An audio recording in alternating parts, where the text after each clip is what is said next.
es un obispo que se llama Fulton Sheen.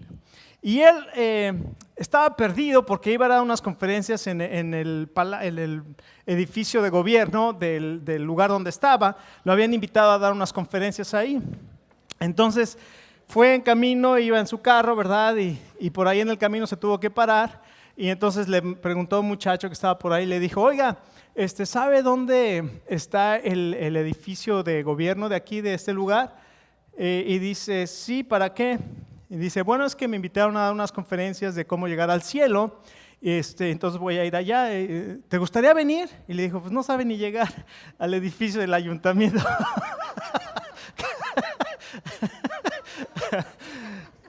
Entonces a veces ni siquiera sabe llegar y dice, me quiere invitar a llegar al cielo, ¿no? Pero Dios nos ha dado un plan, nos ha dejado una guía para que nosotros podamos caminar hacia el plan y hacia el lugar que Dios tiene para nosotros. Y nosotros hemos estado estudiando este plan que se llama el gran plan del Señor, el GPS. El GPS es el aparatito, el dispositivo ese que tenemos en los teléfonos para poner a dónde queremos ir y nos lleva sin ningún problema generalmente, ¿verdad? Entonces, Dios tiene un GPS para nosotros y lo hemos puesto como el gran plan del Señor para tu vida. Y estamos viendo los fundamentos para entender el plan de Dios para cada uno de nosotros. Entonces hemos visto grandes doctrinas, grandes enseñanzas de la Biblia para entender el plan de Dios. Y lo primero que vimos es que Dios se quiere revelar a nuestra vida. Toda persona pensante, toda persona que tiene uso de razón, va a llegar un punto en su vida que se va a preguntar, ¿para qué estoy aquí? ¿Quién soy? ¿A dónde voy? Y en algún punto de nuestra vida nosotros hemos hecho esta pregunta, ¿para qué estoy aquí? ¿Cuál es el sentido de mi vida? Y esas respuestas, todas las religiones y todas las filosofías en cualquier parte del mundo tratan de dar respuesta a esas preguntas. Y bueno, la Biblia nos dice con claridad y exactitud qué es lo que Dios quiere y cómo podemos conocer el plan de Dios para nuestra vida. Y lo primero que Él nos dice, estudiamos la primera doctrina o el primer fundamento para conocer el plan de Dios para mí, es la revelación. La revelación quiere decir que Dios se quiere dar a conocer. Entonces, para poder conocer a Dios y para poder conocer su propósito para mi vida, Dios me tiene que revelar el propósito para mi vida. Entonces vimos la revelación. Dios se ha revelado en la creación. Los cielos cuentan la gloria de Dios, el firmamento anuncia la obra de sus manos. Entonces vemos a Dios en la creación, pero eso no quiere decir que conozco a Dios. Hemos hablado y hemos dicho que nosotros conocemos que hay un presidente en la Casa Blanca, pero yo nunca he ido a la Casa Blanca y ni me conoce, ni yo lo conozco personalmente. Mucha gente cree en Dios porque sabe que Dios existe, pero nunca ha ido a su casa y no lo conoce. Pero Jesucristo es la plena revelación de Dios. Dios se hizo hombre, vino en Jesucristo y Él dijo, el que me ha visto a mí, ha visto al Padre. Y Él dijo, en el mundo van a tener aflicción. Dice, pero no se aflijan porque yo voy a ir al Padre y después yo voy a venir por ustedes y voy a preparar un lugar para ustedes y luego voy a venir para que donde yo esté, ustedes también estén ahí conmigo. Entonces, y viene Felipe y le dice, pero no sabemos a dónde vas y cómo vamos a saber el camino. Y Jesucristo dijo algo impresionante, yo soy el camino, la verdad y la vida y nadie va a Dios si no es por mí. Y eso saca de quicio a muchas personas, porque muchas personas te dicen cualquier religión te lleva a Dios. Déjeme decirle, Jesucristo dice, si no viene por mí, no puede llegar a Dios. Ninguna religión te lleva a Dios. Jesucristo es el único camino al Padre. Entonces, Él se revela. En segundo lugar, Él nos dice, para entender quién eres, nos dice, yo soy el creador de todas las cosas. Dios es el creador de todas las cosas y dice algo impresionante. Yo te creé o yo te hice, yo te formé a mi imagen y semejanza. Entonces Dios te creó a ti a la imagen a su imagen y semejanza. Y esto nos dice algo maravilloso, que nosotros no somos un accidente en la tierra. Muchas religiones y muchas filosofías creen que nosotros somos aquí el resultado de un accidente en el universo y que por eso estamos aquí. Entonces no hay propósito, no hay sentido y no hay significado para tu vida. Esta tarde la Biblia nos dice que Dios te creó a su imagen y semejanza y por lo tanto tienes propósito, tienes sentido y tienes significado en tu vida. Qué maravilloso. Entonces no solamente nos da la creación, sino después nos dice que por qué, entonces si Dios me creó a su imagen y semejanza y todo lo que Dios hizo es perfecto, ¿por qué sufro? ¿Por qué estoy en medio de quebrantamiento? Y todas las filosofías y todas las religiones nos dicen que el hombre está sufriendo y está en quebrantamiento. Y bueno, la Biblia nos explica y nos dice que el hombre decidió que no voy a obedecer lo que Dios dice. Yo voy a seguir mi propia voluntad. Yo voy a seguir mi propio camino. Yo voy a tener mi religión, pero voy a tener mi propio camino. Voy a hacer mi propio camino. Y cuando el hombre decidió desobedecer lo que Dios le dijo, en ese momento entró un caos. Se llama pecado. Y el pecado, la palabra de Dios dice que por el pecado entró la muerte. Y la muerte es la condenación. Y la palabra trae condenación a nuestra vida. Y la paga del pecado es muerte. Pero qué maravilloso es esto. Pero el regalo de Dios es vida eterna en Cristo Jesús.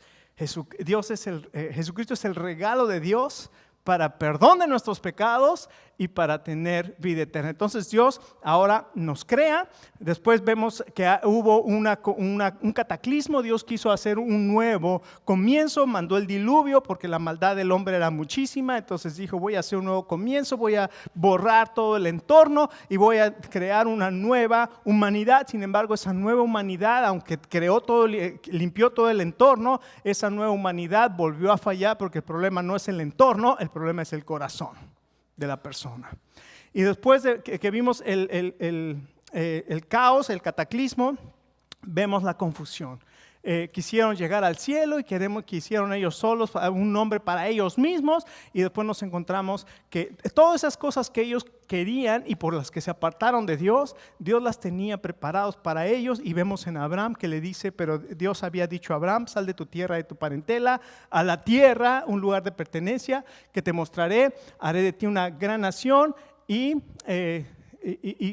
serás bendición. Bendeciré a los que te bendigan, maldeciré a los que te maldigan, y serás bendición a todas las naciones de la tierra. Les da un propósito, les da un lugar y le da un nombre. Las cosas que quiere el hombre, Dios las tiene para nosotros. Y en esa promesa maravillosa de que vas a traer bendición, es que llegamos ahora a lo más maravilloso. Hace 4,000 años Dios le dio esa promesa a Abraham. Hace 2,000 años el Señor Jesucristo nace, y dice la palabra de Dios que ahora los de la fe somos la simiente de Abraham, la descendencia de Abraham, los receptores de esa promesa y esa bendición. Somos todos aquellos que hemos confiado en Jesucristo, porque Jesucristo es la simiente de Abraham, y ahora nosotros recibimos esa bendición. Ahora déjeme decirle cuál es el siguiente paso. Este siguiente paso se llama el rescate. Nosotros ahora estamos en el rescate. Y escuche, vamos a abrir nuestra Biblia en Primera de Pedro capítulo 1, y vamos a ver unos versos ahí. Si se puede poner de pie un momento, vamos a ver Primera de Pedro, verso 18 al 23, creo. Primera de Pedro 1, 18 al 23. Y escuchen lo que dice la palabra de Dios. Primera de Pedro 1 y verso 18.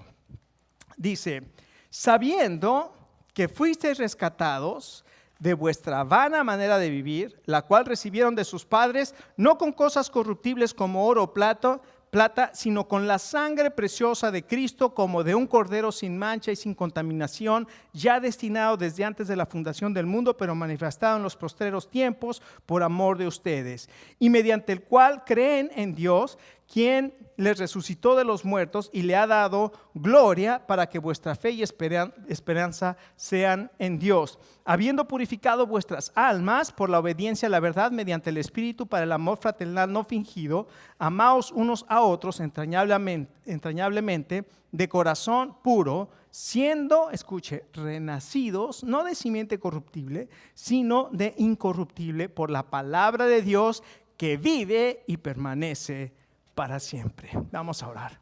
Señor, queremos darte gracias por tu santa palabra y pedimos que tú nos hables. Señor, aclara nuestra mente, aclara nuestro corazón y Padre, que podamos esta tarde escuchar tu mensaje, tu palabra para cada uno de nosotros. Lo pedimos en el nombre de Jesús. Amén. Tome asiento. Entonces, esta tarde vamos a ver estas tres enseñanzas que encontramos en este pasaje de 1 de Pedro capítulo 3. En primer lugar, Dios toma la iniciativa para rescatarnos. En segundo lugar, Dios pagó el precio de tu rescate. Y en tercer lugar, Dios mostró el poder de su rescate. Así es que en primer lugar, aquí el verso 1:18 nos dice que nosotros fuimos rescatados de nuestra vana manera de vivir, no con cosas corruptibles como oro o plata, sino con la sangre preciosa de Jesucristo. Dios pagó, ¿escuchó? Dios pagó un rescate por tu vida. ¿Se puede echar ese trompo a la uña? Yo no me puedo imaginar, o sea, lo pienso y no, me dan ganas de llorar. Porque no puedo entender cuál amor tan grande de Dios por mí, que sabiendo lo que yo soy y todo lo que he hecho, Dios envió a su Hijo para pagar con su sangre el rescate de mi vida. Ahora escucha, en Génesis capítulo 3, ¿se acuerdan? Dios le dice al hombre: puedes comer de todos los árboles que hay aquí, menos del árbol de la ciencia del bien y el mal. El día que de él comas, ciertamente vas a morir. ¿Y qué hizo el hombre? Fue a comer. Claro, el Satanás vino, ¿verdad? Y le dijo: no le creas a Dios. ¿Para qué le crees a Dios? No vas a morir. Sino que Dios sabe que el día que comas de él vas a ser como Dios, la tentación. O sea, tú eres tu propio Dios, no le tienes que dar cuentas a nadie, tú sigues tu propio camino, todos los demás están locos, tú estás bien. Tú haz tu vida como se te pegue la gana. Fue la tentación de Satanás a Adán y a Eva, y ellos dijeron: pues sí, ¿verdad? Y comieron y se encontraron con que estaban desnudos. Y se escondieron. Y la Biblia dice que Dios vino a buscarlos. El primer viaje misionero lo hizo Dios, porque Él vino a buscar a un par de pecadores que se estaban escondiendo porque estaban en vergüenza, en culpa y estaban desnudos. ¿No te sientes así? En vergüenza, culpa y desnudo. Y no nada más eso. Muchos de nosotros estamos corriendo de Dios, escondiéndonos de Dios, no me vaya a encontrar. Sin embargo, el amor de Dios por ti, Dios vino al huerto del Edén a buscar al hombre. Puedes escuchar esta tarde la misma voz que escuchó Adán en ese huerto: Adán, ¿dónde estás tú? Y esa es la pregunta que Dios nos hace en esta tarde a cada uno de nosotros. ¿Dónde estás tú?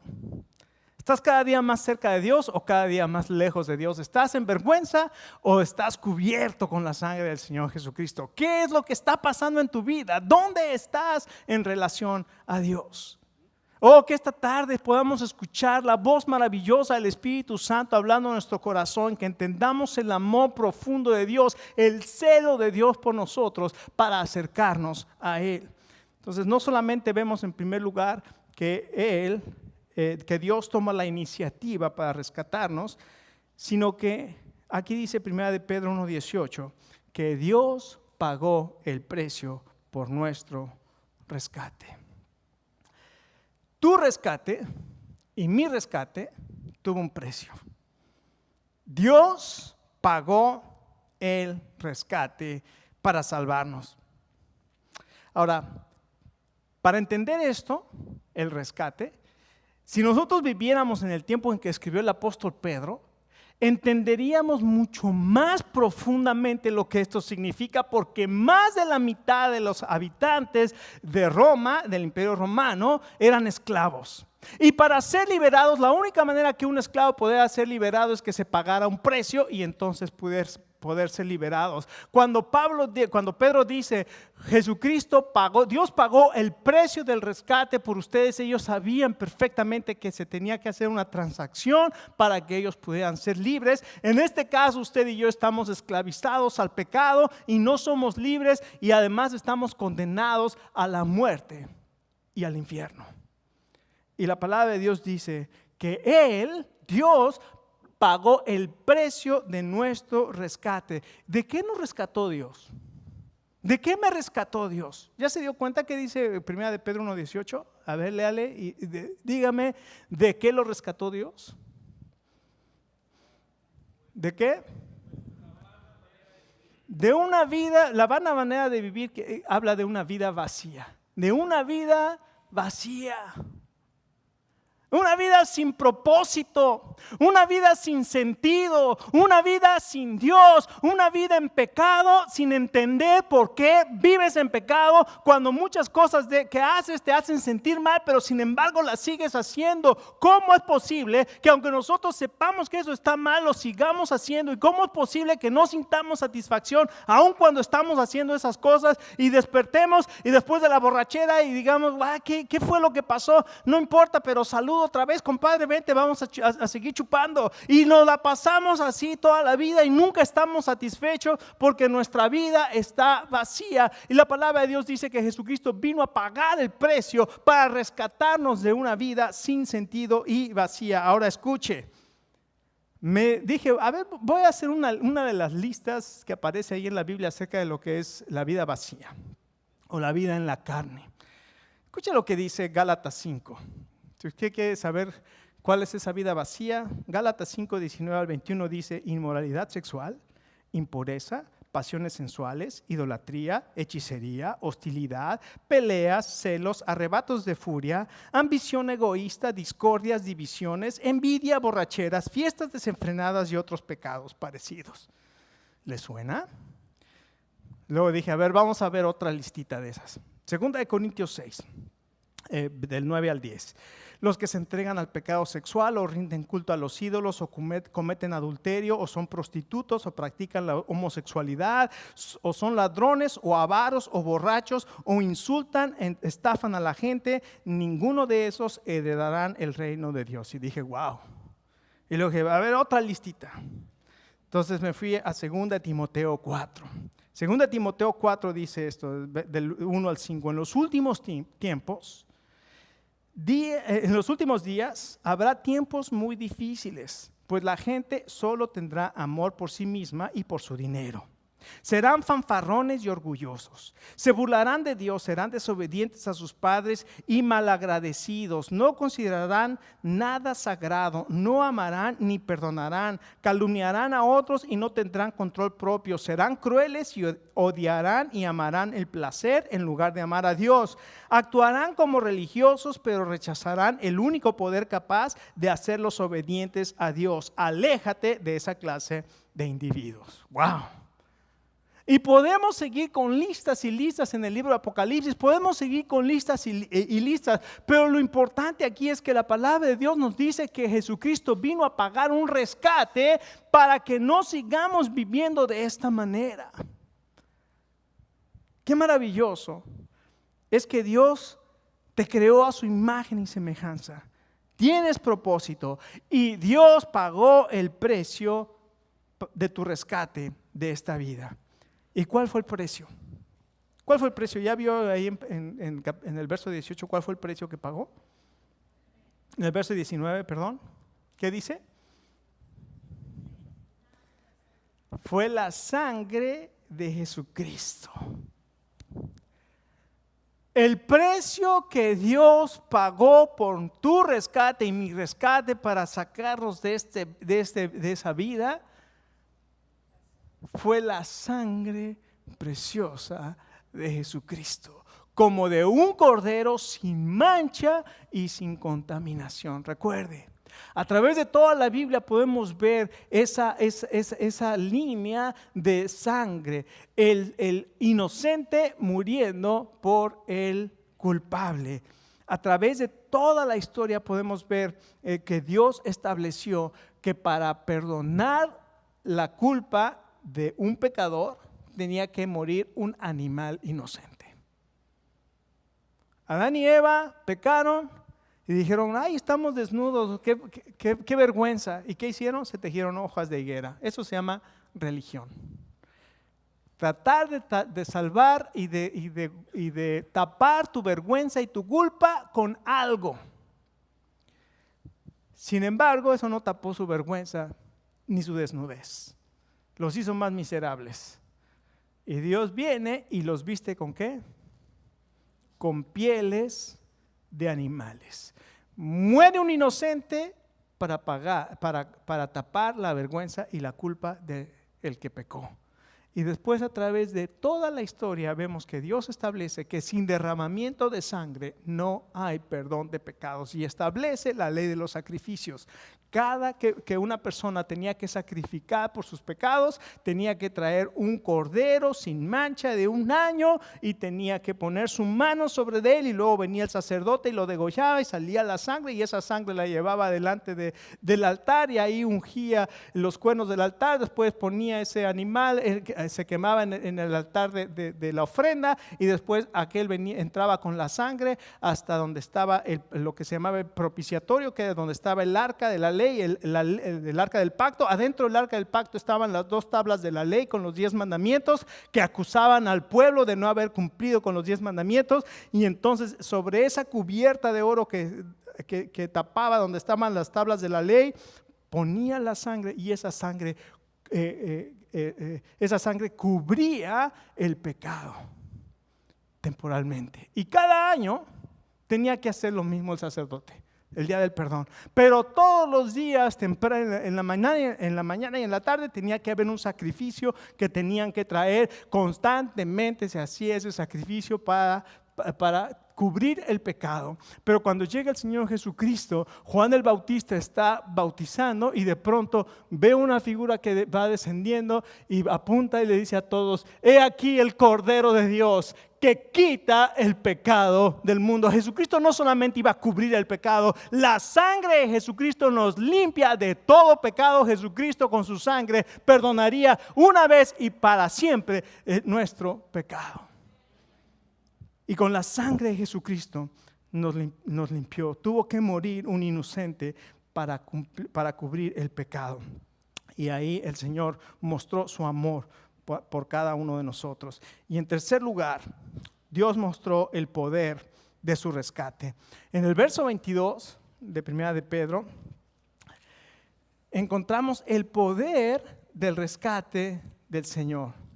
Porque no solamente fuimos limpiados con la sangre de Jesucristo, y eso vemos que era un cordero sin mancha, sin contaminación, preparados desde antes de la fundación del mundo. Fíjense cómo el plan de Dios no fue un plan de emergencia. No, ay, ¿qué hacemos? Ya pecaron, ¿qué hacemos? Ya Dios tenía todo preparado, ya había anticipado que iba a venir Jesucristo y que iba a ser el sacrificio por nuestros pecados. Pero en el verso 22 dice algo maravilloso. Dice: habiendo purificado sus almas por la obediencia a la verdad mediante el Espíritu, para el amor fraternal no fingido. Escucha, Dios mostró el poder de su rescate. ¿Cómo? Dice aquí: a través de la purificación de tu alma. Escucha, cuando Dios te salva, Dios purifica tu alma. Y esta es la gran diferencia entre una religión y Jesucristo en tu vida. ¿Por qué? Porque una religión te va a decir: mira, ya deja de sentir odio por las personas, ya no vayas a las fiestas a emborracharte, ya no estés teniendo malos pensamientos en tu corazón, ya no le digas cosas feas a tu esposa, ya no hagas esto, ya no hagas esto, ya no hagas esto, ya no hagas esto, ya no hagas esto, ya no hagas esto, ya no hagas esto, y te llena de cosas y de mandamientos que no debes hacer. Y escucha, si tú siembras una semilla podrida, ¿qué va a salir de esa semilla podrida? Pues un árbol podrido, ¿no? Y el fruto podrido. Y entonces tú le vas a cortar todos los frutos podridos, ¿verdad? Pero mientras la semilla esté podrida, todo el fruto que va a dar siempre va a estar podrido y tú vas a estar ahí. Esa es la religión. El corazón está podrido y todo el fruto que sale de ese corazón podrido, y por más que digas no hagas esto, no hagas aquello, no hagas eso, siempre va a ser la misma situación. Pero la palabra de Dios dice que la salvación que Jesucristo nos da purifica el alma. Y entonces de adentro del alma del corazón es donde el Espíritu Santo comienza a invadir la vida del creyente y habita en él. Y entonces el resultado de la habitación de Dios en tu corazón va a traer una vida diferente, que viene de adentro hacia afuera, no de afuera hacia adentro. Jesucristo no derramó su sangre para que sigamos viviendo en pecado. Derramó su sangre para hacernos libres del pecado. Y le voy a contar una anécdota maravillosa cuando estaba en mis primeros días como creyente. Antes de ser creyente hice las ridiculeces más tontas que una persona bajo los efectos del alcohol puede hacer. Y no me da orgullo decirlo, ni mucho menos. Pero no me importaba quién estuviera, qué dijeran, yo hacía mis desfiguros. Y un día leyendo Romanos capítulo 6, verso 11. Así que considérense muertos al pecado, pero vivos para Dios. Y dice, ya no sirvan más al pecado con sus miembros, sino más bien sirvan a Dios. Y escuche, dije, si yo fui capaz de hacer los desfiguros más terribles, alcoholizado y gobernado por el alcohol, dije, yo quiero, Dios, vivir para darte gloria a ti, influenciado por tu Espíritu Santo, y ya no seguir sirviendo más al pecado, sino servir con todos mis miembros a Dios. Y esto es lo que hace Dios. ¿Cuántos de nosotros no queremos en este día desatar el poder de Dios en nuestra vida a través del Espíritu Santo que nos ha purificado el alma? Ya lo ha hecho. Y tú lo puedes hacer, tú puedes servir a Dios de todo corazón porque Dios ya lo ha hecho. Y dice en el verso 23 que produjo una vida nueva. Y dice, pues han nacido de nuevo, pero no a una vida que pronto se acabará. Esta es la nueva versión internacional. Su nueva vida dura para siempre porque proviene de la eterna y viviente palabra de Dios. Escuche, qué maravilloso es cuando nosotros podemos escuchar la palabra de Dios, y esta palabra de Dios es una palabra eterna, una palabra que purifica el alma, una palabra que, como dice el libro de los Salmos, es una palabra que es como bálsamo a nuestros huesos, como que trae sanidad y alegría a nuestro corazón. Es una luz en nuestro camino. Es una guía para nosotros. Trae vida, trae alegría, trae sabiduría. La palabra de Dios debe estar en nuestro corazón. La palabra de Dios no solamente hemos nacido de ella, sino que ahora la palabra de Dios nos guía. Es nuestra base, es nuestro fundamento, es nuestra regla de fe y de conducta. Por eso estudiamos cada domingo la palabra de Dios, para entender lo que Dios tiene preparado para nosotros. ¿Cómo es esta vida nueva que Dios nos da? Bueno, es una vida en que todos los días, escuche, todos los días enfrento desafíos. No crea que, ahora soy cristiano, ya como algunas veces decimos, no, ven a Cristo y todos tus problemas se van a acabar. Mira, muchas veces vienes a Cristo y los problemas comienzan, apenas comienzan. ¿Por qué? Porque ahora quieres vivir una vida que le agrade. Y cuando estás viviendo una vida que le agrade, la gente te va a comenzar a señalar y la gente te va a comenzar a criticar y la gente se va a comenzar a burlar de ti y te van a decir padrecito o madrecita, ¿verdad? Y no precisamente por chiquita, ¿verdad? ¿Qué estoy diciendo?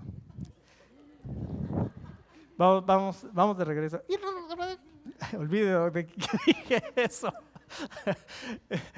Te van a comenzar a criticar y la gente vas a hacer la burla de las personas. Y el apóstol Pedro dice, no se sorprendan del fuego que les ha sobrevenido como si alguna cosa extraña les va a suceder, porque todo aquel que quiere vivir piadosamente sufrirá persecución. Es algo que va a venir con el precio de ser creyente, de seguir a Jesucristo. Pero lo maravilloso es que, escuche, todas las mañanas yo me tengo que levantar y lo primero que hago es, me voy al cuarto, al otro cuarto para no despertar a Lina, porque si no me va mal. O sea, si ella se despierta antes de su hora, ya va a estar todo el día de malas y luego, pues a la pobre perra ya no le hace nada porque ya está viejita. Entonces el que esté cerca, ahí es el que se desquita. Entonces me despierto con cuidadito, ¿verdad? Y me voy al cuarto que sí, ahí ya saco mi Biblia, ahí me pongo a leer, ahí comienzo a orar y ahí le pongo al Señor, tú sabes, Padre, tú conoces mis pensamientos, tú conoces, Señor, que si no fuera por ti en este día, yo sé todo lo que soy capaz de hacer, Señor, pero Padre, en el nombre de Jesús, pido que tú tomes control de mis pensamientos, que limpia mi corazón, Señor, lléname de tu presencia, Señor, cualquier cosa que no esté de acuerdo a ti, en el nombre de Jesús, la entrego en este momento y me lleno la palabra, háblame, Señor, y comienzo a leer la palabra de Dios. Después que leo la palabra de Dios, digo, Señor, gracias porque tú me enseñaste esto y esto, y Señor, te doy gracias. Después saco mi lista de oración y comienzo a orar. Y luego ya que terminé de orar, le digo, Señor, en el nombre de Jesucristo, y entonces ya comienza mi día. Y en el día voy a salir a la calle y alguien se me va a atravesar en el camino, ¿verdad? Y me van a dar ganas de decirle varias cosas.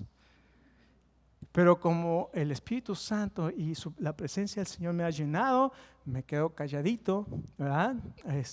Y vienen tentaciones, y vienen pruebas, y vienen cosas, pero constantemente le pido al Señor que tome control de mis pensamientos, que tome control de mi vida. ¿Por qué? Porque esa es la vida que tenemos. Estamos en este mundo, vivimos en este mundo y vamos a seguir teniendo tentación y vamos a seguir teniendo lucha, pero cuando estás tomado de la mano de Dios y cuando tu corazón está lleno de su palabra por la cual te ha hecho renacer, puedes tener victoria sobre el pecado, puedes tener victoria sobre la tentación. Escucha, tener tentación no es pecado. Jesucristo fue tentado. Caer en la tentación es el pecado. Y tú puedes, por la palabra de Dios y por el poder del Espíritu Santo, tener victoria sobre el pecado. Escucha, este es el rescate. Jesucristo, Dios pagó un precio por ti. Hay una historia de un capitán en 1992, cuando la guerra de Bosnia, se llama Scott O'Grady. El 2 de junio de 1995, un piloto de la Organización de Países del Atlántico Norte, de la OTAN o del NATO, como dicen aquí, volaba una misión sobre Bosnia cuando su avión fue derribado por un misil. El piloto, Scott O'Grady, salió expulsado de su cabina, en su paracaídas, y cayó en territorio enemigo. Lo único que tenía con él era un paquete de emergencia. Tenía un radio, una pistola y era su paquete de emergencia. Durante 6 días, el capitán Scott O'Grady estuvo en terreno enemigo, únicamente con su espada, por decirlo así, y su radio. Si nosotros fuéramos ellos, estamos en territorio enemigo y únicamente tenemos la palabra, que es la espada del Espíritu, y tenemos la oración, que es la comunicación con Dios. Y durante esos 6 días en territorio enemigo estaba hablando y dando instrucciones por radio, y les decía al cuartel general, estoy aquí, y entonces él comenzó a buscar un lugar donde lo pudieran venir a rescatar. Y él no se podía comunicar, aunque trataba de comunicarse por el radio, no sabía si estaba vivo o no. Y de pronto comienza a movilizarse todo el ejército de la OTAN, y como era un piloto de la Fuerza Aérea Americana, comienza a movilizarse todo el Pentágono, y miles y millones de dólares comienzan a moverse cada día para tratar de rescatar al capitán Scott O'Grady. Y después de 6 días, sin que él lo supiera, y con toda esta movilización por todas partes, aviones,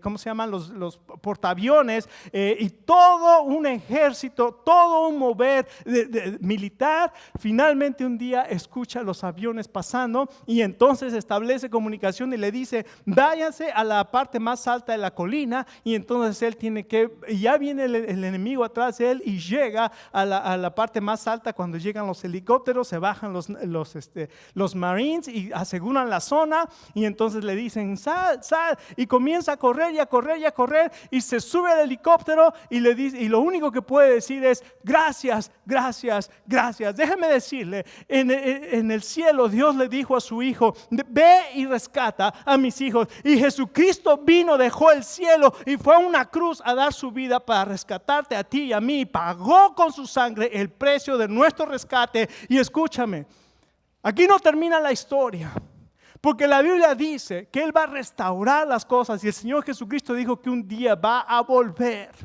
Y un día desde el cielo se va a escuchar la trompeta, cuando Dios le diga a su hijo, ve por mis hijos. Y ese día los muertos en Cristo resucitarán primero. Después nosotros, los que hayamos quedado, vamos a ser arrebatados juntamente con Él en el cielo, y después estaremos con Dios para siempre, por la eternidad. Y eso se llama restauración. No solamente nos rescata, sino que también nos restaura. Y estamos esperando ese tiempo que Jesucristo va a regresar y va a restaurar todas las cosas. Déjame preguntarte en esta tarde, ¿has sido rescatado por la sangre de Jesucristo? ¿Estás viviendo una vida vana? Con esa lista, si quieres te paso la lista. Bueno, es más, la tienes en la Biblia. Lo único que te puedo hacer es te paso algunos versículos, los pasajes donde está. Pero déjame decirte esta tarde, Jesucristo, Dios pagó el precio de tu rescate y nos rescató para vivir una vida para Él, para que le adoremos y para que le compartamos.